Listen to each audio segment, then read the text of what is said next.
स्वाधीनता अमृत महोत्सव।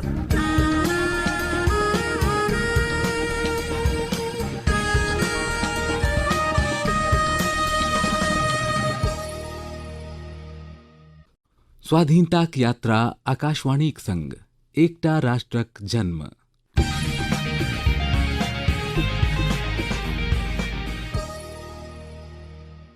भारतक सनगर स्वाधीनता संघर्ष आधुनिक विश्वक महानतम संघर्ष में सँ एक अछि। आकाशवाणी अहाँ लेल प्रतिदिन आनि रहल अछि एहि सनगर संघर्षक झलक।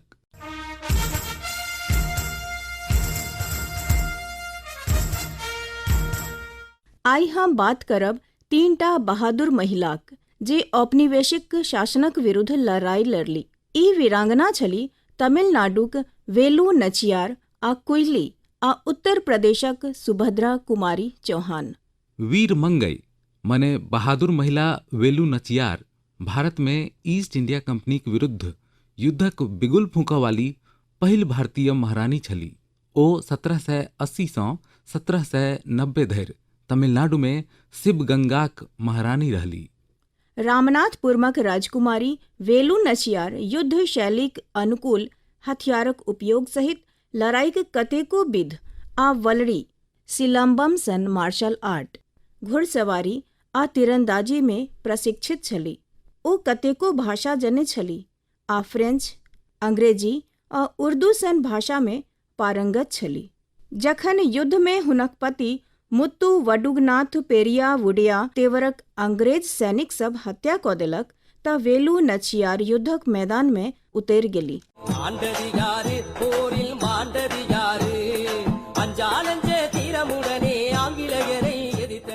एहि अवधि में वेलु नचियार सेनाक गठन केली आ 1780 में ईस्ट इंडिया कंपनीक विरुद्ध अभियान शुरू करबाक उद्देश्य सँ हैदर अली संगे गठबंधनक प्रयास केली।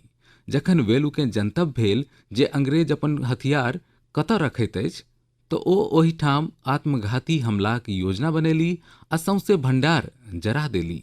ओ अपन पतिक राज्य के पुनर्गठित केली। 10 सँ बेसी बरख धरि ओतऽ शासन केली। 25 दिसंबर 1796 के वेलु नचियारक निधन भऽ गेल।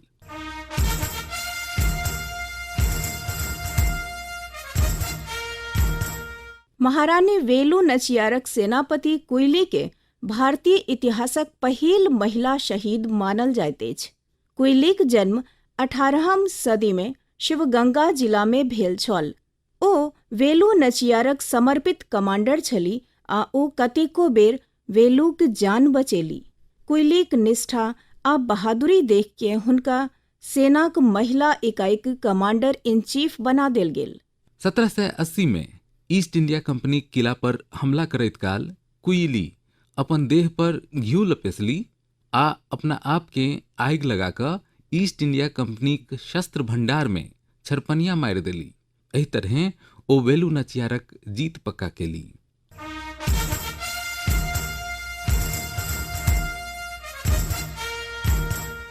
जानल मानल कवयित्री आ स्वाधीनता सेनानी सुभद्रा कुमारी चौहानक जन्म 16 अगस्त 1904 के इलाहाबाद जिलाक निहालपुर में भेल छल।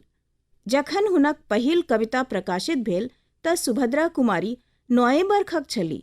ओ भारतक राष्ट्रीय आंदोलन में शामिल भऽ गेली आ लोककेँ स्वाधीनता आंदोलन में शामिल होय के प्रेरित करबा लेल कविताक उपयोग केली।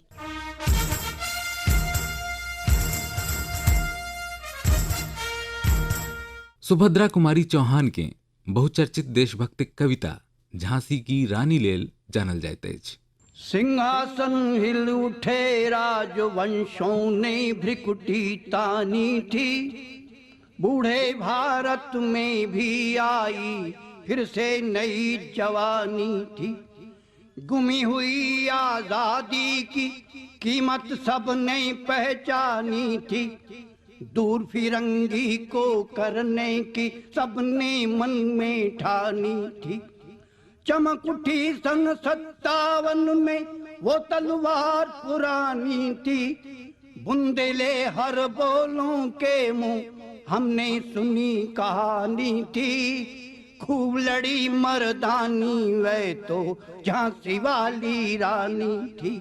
ई हिंदी साहित्य में सबसँ बेसी पढ़ल जाय वाला कविता में शामिल अछि। अपन खिस्सा आ पिहानीक माध्यमे ओ स्त्री पुरुष भेदभाव आ जाति प्रथाक विरुद्ध आवाज उठेली। सुभद्रा कुमारी चौहान 1923 में पहिल महिला सत्याग्रही बनली। हुनका 1924 सँ 1942 बीच स्वाधीनता संघर्ष में 2 बेर गिरफ्तार कयल गेल।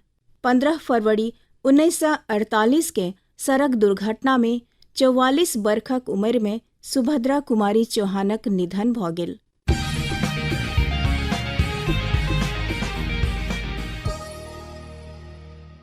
स्वाधीनताक यात्रा आकाशवाणीक संग काल्हि फेर भेटब नव कड़ीक संग।